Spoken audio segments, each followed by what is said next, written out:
વિદ્યાર્થીઓએ સંજ્ઞા, સર્વનામ, વિશેષણ અને ક્રિયાનું સમજ આપતું એક નાનું નાટક રજૂ કરીશું.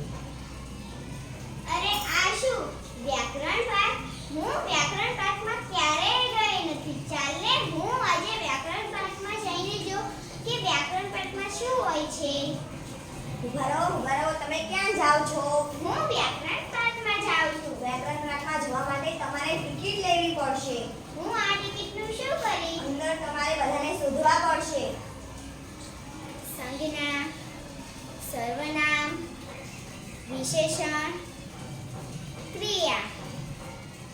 તું કોણ છે? Pen, pencil, duster, rubber, marker અને ચોપડી.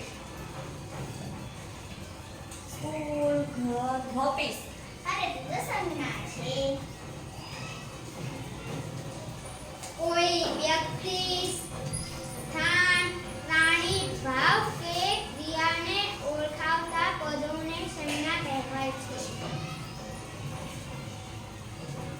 તું કોણ છે?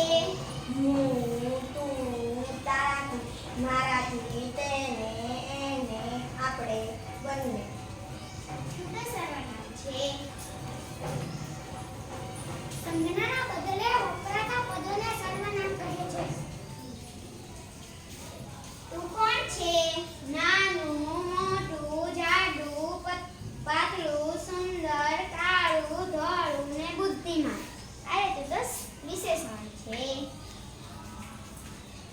જે શબ્દ સંજ્ઞામાં વધારો કરે તેને વિશેષણ કહે છે. એટલે કે જે પ્રાણી કે પદાર્થના ગુણ, ક્રિયા, અર્થમાં વર્ણની અર્થમાં વધારો કરે તેને વિશેષણ કહે છે. તું કોણ છે?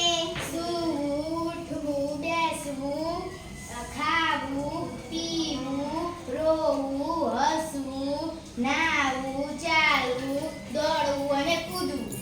તું તો ક્રિયા છે. વાક્યમાં જે પદ ક્રિયા દર્શાવે છે તેને ક્રિયાપદ કહે છે.